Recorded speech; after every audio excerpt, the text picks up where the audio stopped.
Halo semuanya dan selamat datang kembali. Dari masalah yang kita hadapi sehari-hari sampai solusi besar yang kita ciptakan, ternyata ada loh sebuah proses yang mengubah ide jadi aturan. Nah, di paparan kali ini kita akan kupas tuntas perjalanan kebijakan publik, sebuah kekuatan yang tanpa sadar membentuk hampir setiap aspek kehidupan kita. Pernah nggak sih Anda kepikiran gimana caranya sebuah ide besar, entah dari obrolan warung kopi atau diskusi serius, bisa sampai jadi undang-undang? Atau kenapa tiba-tiba ada taman baru dibangun di kota Anda?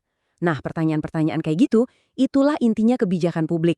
Ini adalah proses yang seringkali kita nggak lihat, yang menghasilkan keputusan-keputusan kolektif yang membentuk dunia kita. Oke, kita mulai dari yang paling dasar dulu ya. Apa sih sebenarnya yang dimaksud kebijakan publik itu?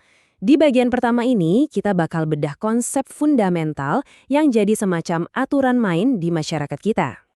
Definisinya mungkin kelihatan simpel, tapi ini dalam banget loh. Yang paling menarik di sini adalah penekanannya pada dua sisi, apa yang pemerintah lakukan dan apa yang sengaja tidak mereka lakukan.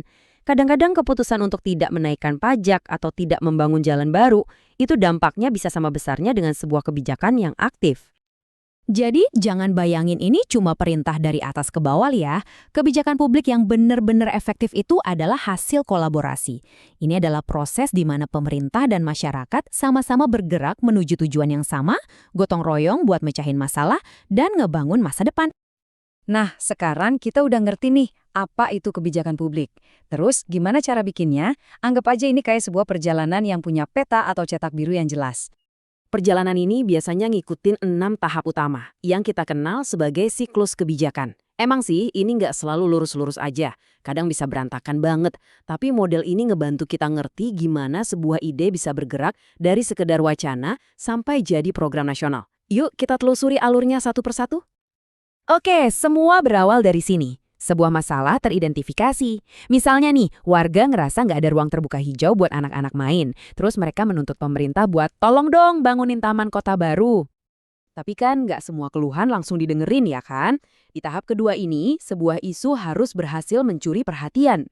Mungkin ide taman baru tadi diangkat sama media lokal atau didukung oleh anggota dewan, sehingga masalah itu naik kelas dan resmi masuk ke dalam agenda pemerintah kota. Nah, disinilah bagian serunya, bagian kreatifnya. Tim perencana kota, arsitek, dan mungkin kelompok warga mulai merancang proposal. Bisa jadi ada beberapa pilihan, taman bermain yang simple, taman dengan fasilitas olahraga, atau mungkin taman ekologis. Semua alternatif ini dikembangin dengan detail. Di tahap inilah, politik mulai main peran besar. Proposal taman dengan fasilitas olahraga mungkin yang paling populer nih. Nah, proposal itu harus bisa dapat dukungan dari wali kota dan mayoritas anggota dewan biar bisa disahkan dan dapat alokasi anggaran. Keputusan di atas kertas ya cuma kertas kan? Kalau nggak ada tindakan ya percuma. Di tahap implementasi ini, Dinas Pertamanan mulai kerja. Mereka alokasiin anggaran, nunjuk kontraktor, dan pembangunan taman pun dimulai. Kebijakan akhirnya berubah jadi sesuatu yang nyata. Dan yang terakhir, tentu aja, evaluasi. Setelah tamannya jadi dan dibuka, pemerintah bakal menilai apakah taman ini ramai dipakai, biayanya sesuai nggak sama anggaran. Mungkin ada dampak yang nggak terduga kayak macet di sekitarnya. Dan hasil evaluasi ini bisa jadi awal dari siklus yang baru lagi. Oke, prosesnya udah kita bahas. Sekarang yuk kita coba pakai kacamata yang beda buat ngeliat ini. Ada beberapa teori atau cara pandang buat ngebantu kita ngerti kekuatan apa sih yang sebenarnya ada di balik sebuah keputusan kebijakan. Ini nih pertanyaan klasiknya. Siapa sih yang sebenarnya berkuasa? Di sini ada dua jawaban yang beda banget. Di satu sisi, ada model elit yang bilang kalau kebijakan itu ya ditentukan sama sekelompok kecil orang yang ada di puncak. Di sisi lain, ada model kelompok yang lihat ini kayak arena pertaruhan, di mana kebijakan itu adalah hasil kompromi dari tarik ulur berbagai kelompok kepentingan. Selanjutnya, ada pertarungan antara idealisme dan pragmatisme. Model rasional ini adalah pendekatan yang paling ideal, di mana pembuat kebijakan nimbang semua pilihan buat milih yang terbaik buat masyarakat. Sebaliknya, model inkremental itu lebih praktis, lebih main aman. Pembuat kebijakan cuma bikin penyesuaian kecil-kecilan aja sama kebijakan yang udah ada, biar nggak ada perubahan drastis yang beresiko. Oke, cukup teorinya. Sekarang kita balik ke dunia nyata. Jadi, apa gunanya sih semua ini? Kenapa proses yang kelihatannya rumit ini penting banget buat kita semua?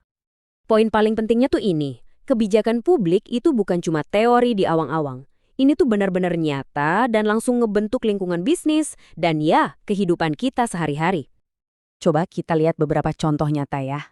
Kebijakan publik itu bisa berupa regulasi yang mastiin produk yang kita pakai itu aman.